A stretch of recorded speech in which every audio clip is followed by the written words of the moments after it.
रे पार्टनर गेल छले ससुरार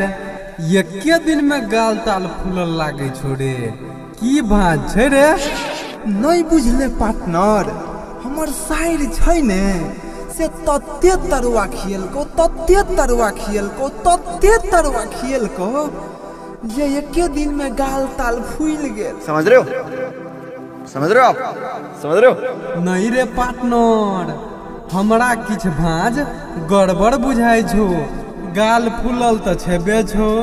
आ लाल सेहो लगे छो सही सही बता कथी कथी भेलो। रुको जरा सबर करो ले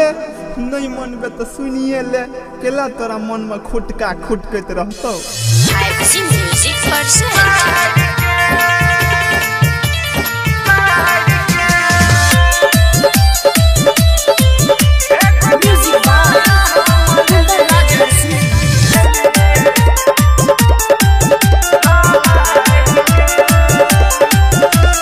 मुँह झपने रहे रे साड़ी से कनिया जका लगे पछाड़ी से अभी मजा आएगा ना भिड़ो। मुँह झपने रहे रे साड़ी से कनिया जका लगे पछाड़ी से की कहिया बात अपना ससुराल के एगो चुमा हम ले लिए अपना साड़ी के हमर सार मार लगलै रे गबार के दिल के गोले खेत में बाजार के हमर सार मार लगलै रे गबार के।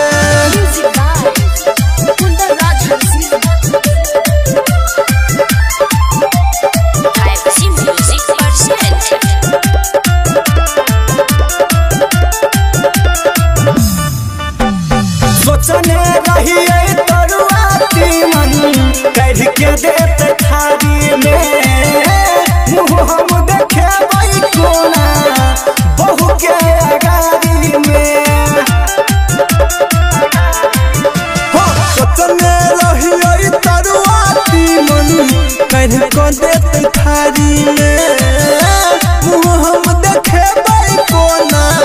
बहू के अगारी में भगा दिल के मुँह में खुटा के खोचार के एगो चुमा हम ले लिए अपना सार के हमर सार मार लगलै रे गबार के दिल के गोले खेत में बाजार के हमर सार मार लगलै रे गबार के।